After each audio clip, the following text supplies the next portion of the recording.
প্রবাসীদের এনআইডি, সংবিধান, আইন ও বিধান যথাযথভাবে পালনের নির্দেশ। বিস্তারিত জানতে ভিডিওটির শেষ পর্যন্ত দেখুন। প্রবাসী বাংলাদেশিদের সংশ্লিষ্ট দেশে জাতীয় পরিচয়পত্র, এনআইডি, সরবরাহের ক্ষেত্রে সংবিধান, আইন ও বিধিবিধান যথাযথভাবে পালনের জন্য সংশ্লিষ্ট কর্মকর্তাদের নির্দেশ দিয়েছে নির্বাচন কমিশন, ইসি। এনআইডি শাখার সহকারী পরিচালক, বৈধতা ও সঠিকতা যাচাই, মুহাগ সরওয়ার হোসেনের সই করা এক পরিপত্রের মাধ্যমে সম্প্রতি ওই নির্দেশনা দেয় সংস্থাটি। এতে বলা হয়েছে, প্রবাসে বসবাসকারী বাংলাদেশি নাগরিকদের জাতীয় পরিচয় নিবন্ধন ও ভোটার তালিকায় নাম অন্তর্ভুক্তির ক্ষেত্রে বাংলাদেশের সংবিধান, নাগরিকত্ব আইন, ভোটার তালিকা আইন, জাতীয় পরিচয় নিবন্ধন আইন এবং এ সংক্রান্ত সব বিধিবিধান যথাযথভাবে প্রতিপালন করতে হবে। ইসি কর্মকর্তারা জানিয়েছেন, বর্তমানে সংশ্লিষ্ট দূতাবাসগুলোর মাধ্যমে সংযুক্ত আরব আমিরাত, যুক্তরাজ্য, ইতালি, কুয়েত, কাতার, সৌদি আরব ও মালয়েশিয়া প্রবাসী বাংলাদেশিদের ভোটার হিসেবে নিবন্ধন কার্যক্রম শুরু হয়েছে।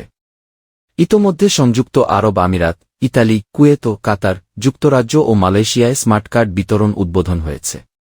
পরবর্তীতে পর্যায়ক্রমে Oman, Bahrain, Jordan, Singapore, Lebanon, Libya, Australia, মালদ্বীপ ও কানাডাতে এনআইডি কার্যক্রম হাতে নেওয়া হবে। প্রধানমন্ত্রীর কার্যালয়ের নির্দেশনা পেয়ে কে এম নুরুল হুদার নেতৃত্বাধীন কমিশন 2019 সালে প্রবাসে এনআইডি সরবরাহের উদ্যোগটি হাতে নেয়। এরপর 2020 সালের 12 ফেব্রুয়ারি যুক্তরাজ্য প্রবাসীদের অনলাইনের ভোটার করে নেওয়ার কার্যক্রম উদ্বোধন করে ইসি।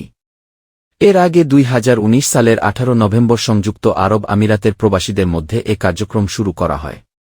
তার আগে একই বছর 5 নভেম্বর মালয়েশিয়ায় অবস্থারত বাংলাদেশিদের ভোটার তালিকায় অন্তর্ভুক্তি এবং স্মার্ট জাতীয় পরিচয়পত্র দেওয়ার অংশ হিসেবে অনলাইনে আবেদন নেওয়ার কার্যক্রম উদ্বোধন করা হয়। এরপর সৌদি আরব, সিঙ্গাপুর ও মালদ্বীপে থাকা বাংলাদেশিদের জন্যও এ সুযোগ চালু করে ইসি। সে সময় অনলাইনে আবেদন নিয়ে সেই আবেদন সংশ্লিষ্ট ব্যক্তির উপজেলা থেকে যাচাই করে সত্যতা পেলে সংশ্লিষ্ট দেশে দূতাবাস থেকে এনআইডি সরবরাহের পরিকল্পনা ছিল। এরপর করোনা মহামারীর কারণে থমকে যায় দূতাবাসের মাধ্যমে এ কার্যক্রম শুরুর পরিকল্পনা। কাজী হাবিবুল আওয়ালের নেতৃত্বাধীন বর্তমান কমিশন দায়িত্ব নেওয়ার পর সেই কার্যক্রমকে ফের উজ্জীবিত করেন। এক্ষেত্রে আগের আবেদনগুলো পাশ কাটিয়ে নতুন করে কার্যক্রম শুরু করেন তারা।